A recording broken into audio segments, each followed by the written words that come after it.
One of the most paranormal things about our program is that we had continuous support from a particular group of agencies, NASA, the Army, the Air Force, for 20 years to do this group of experiments. And that in itself is paranormal. I mean, so let's go into how easy you say it is to do actual remote viewing, because I think a lot of people don't have to spend thousands of dollars and take a week course to do this. all right. Now, I don't know if you can do all this and hold the microphone. I could do it. Go ahead. You can do it. Go ahead. What do you need? All right, you draw with your right hand? I do draw with my right hand.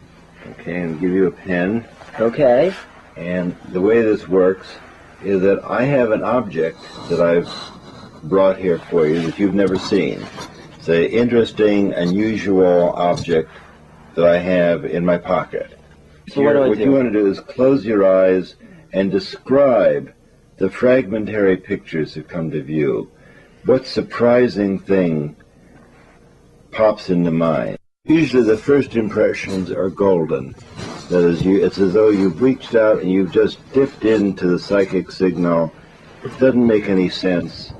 Right. It always makes me happy when a person says, I'm looking at this thing and it doesn't make any sense at all. I say, it's wonderful. It's perfect. It's as though you've drawn the first outline. The CIA says, it looks like you're at the right place. Okay. What else can you tell me? What else is happening? When I hand you this object, what additional interesting thing comes to view? So I'm kind of picturing you handing me an object, and then... Or the object's in your hand. You can see this thing in your hand. Okay, what will come to And view? you say, yes, this first sketch is not bad. We say you contacted the object. I'm not going to give you any clues. Okay. All I'm allowed to say is tell me more. What have you got over there on the left? That's very This is kind of like a little plant image that I thought of. I mean, it just came to me, the idea that would be sort of, I don't know, the image just arrived, sort of like delightful plant thing, like that. So now a judge would already be able to match up my object with your drawing. Oh, really?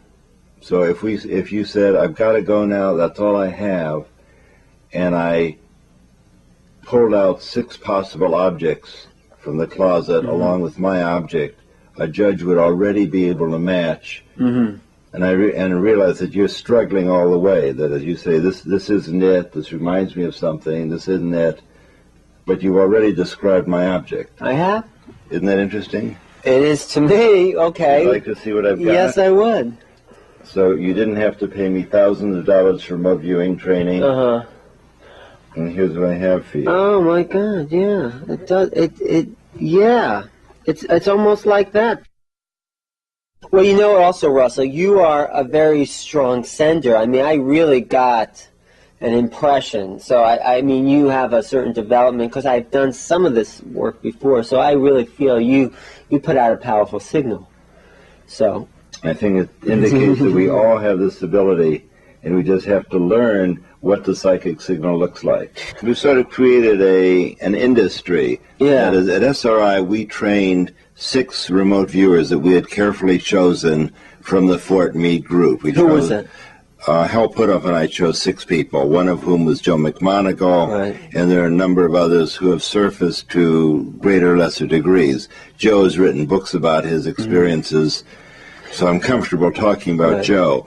Those 6 then went back to Fort Meade and told dozens of people, showed dozens of people how to do remote viewing. People like Ed Danes, David Morehouse, who wrote a book, Courtney Brown. And so what can we do with this? And what it proves is that even an interviewer on camera can expand his awareness to be in contact with something besides his physical body.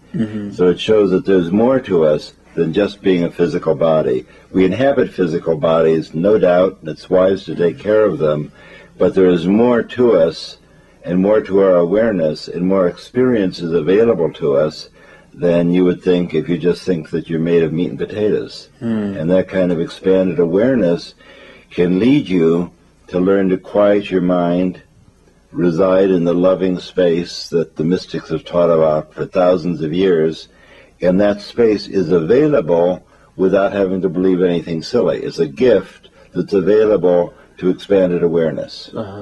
And that expanded awareness is what other people call consciousness. That's right. Thank you, Russell, for Very happy to talk with you.